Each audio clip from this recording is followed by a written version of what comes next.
Hello my friend. आज हम history का टॉपिक पढ़ रहे हैं जिसमें हम जानेंगे प्राचीन भारतीय इतिहास के अध्ययन के कौन कौन से स्रोत हैं।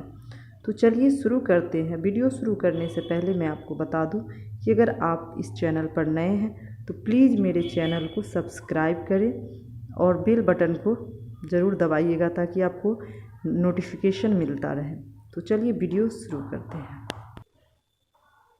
जैसा कि हम जानते हैं कि इतिहास को जानने के लिए हमें स्रोतों पर ही आधारित रहना पड़ता है, जिनमें पुरातात्विक स्रोत और साहित्यिक स्रोत इम्पोर्टेंट है।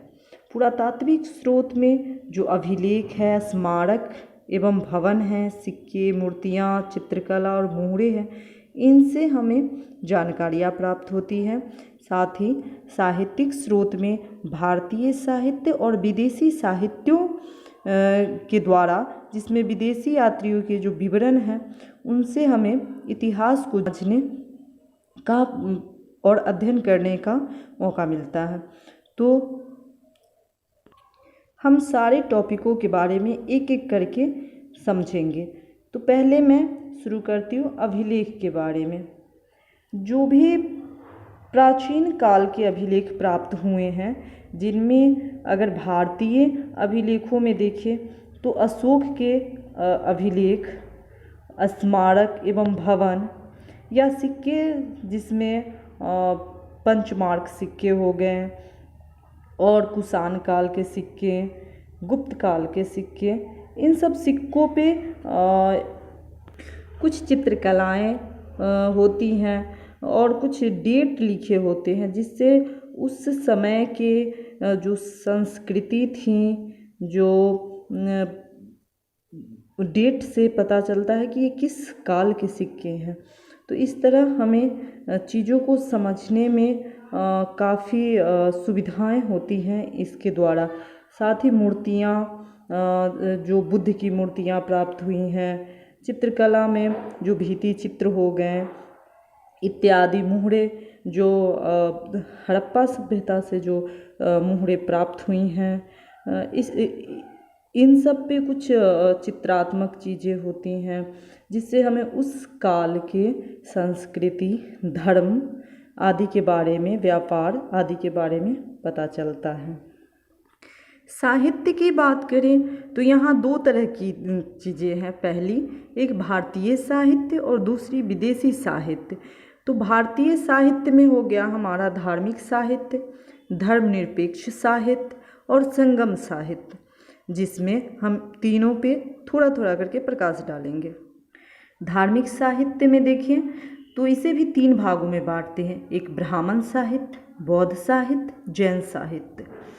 तो ब्राह्मण साहित्य में हमारा हो गया वेद, ब्राह्मण ग्रंथ, आरण्यक, उपनिषद, वेदांग, उपवेद, षड्दर्शन, महाकाव्य, पुराण, स्मृति आदि।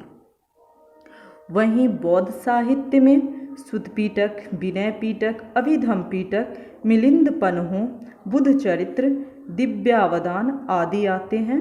और जैन साहित्य में परिशिष्ट पर्वन, भद्रबाहु चरित्र, भगवती सूत्र, कल्प सूत्र आदि।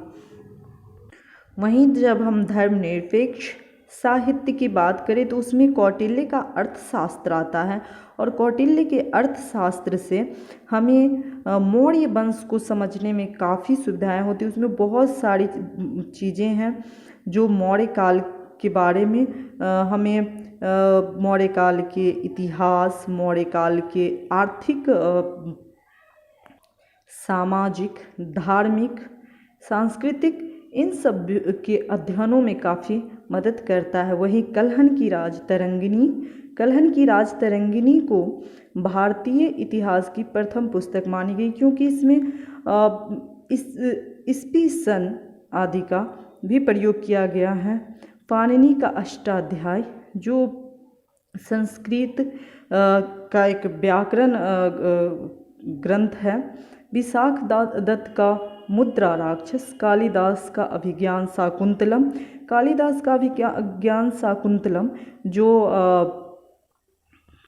गुप्त काल के समय लिखी गई है। मालविका, अग्निमित्रम, रघुवंशम, मेघदूतम, ये सारी पुस्तकें गुप्त काल के टाइम पीरियड में लिखा गया है। बाणभट्ट का हर्षचरित्र, कादम्बरी, ये सब हर्षवर्धन के कार्यकाल में ये पुस्तकों की रचनाएं हुई हैं। वहीं संगम साहित्य में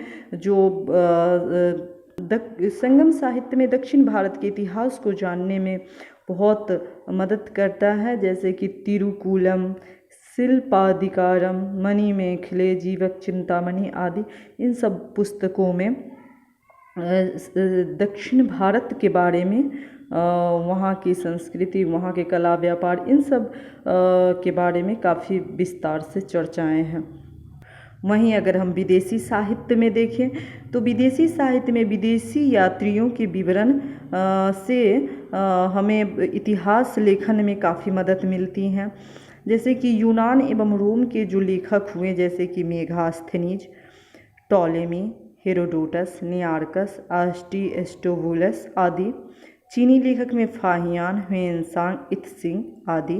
अरबी लेखक अल सुलेमान, अल मसूदी, इब्न बतूता आदि। इन सब लेखकों के द्वारा जो इतिहास के बारे में जो लिखा गया, उससे हमें उस समय के जो शासक हुए हैं और उस समय जो संस्कृति, जो समाज, जो अर्थव्यवस्थाएं, जैसा व्यापार होता था, उन सब के बारे में जानने में काफ़ी ज़्यादा जानकारियाँ प्राप्त हुई हैं। तो ये सारे विवरण हमें इतिहास को जानने में काफ़ी मदद करती है। इतिहास को अध्ययन की दृष्टि से हम 3 भागों में बांटते हैं। पहला प्रागैतिहासिक काल, दूसरा आदैतिहासिक काल और तीसरा ऐतिहासिक काल। प्रागैतिहासिक काल ऐसे कालखंड को कहा जाता है जिसमें कोई लिखित साक्ष्य नहीं है और उनके अध्ययन के लिए सिर्फ हमें पुरातात्विक स्रोतों पर ही आधारित रहना पड़ता है। दूसरा आदैतिहासिक काल, इसमें लिखित साक्ष्य तो है परंतु उसका भी अध्ययन नहीं किया जा सका है, जैसे कि सैंधव सभ्यता। तीसरा है ऐतिहासिक काल, यहाँ लिखित साक्ष्य भी है और पुरातात्विक स्रोत भी है, तो इनके आधार पर ही हम इतिहास का लेखन करते हैं। तो आज के लिए यहीं तक, आगे मैं दूसरे टॉपिक को लेकर आऊँगी। बाय।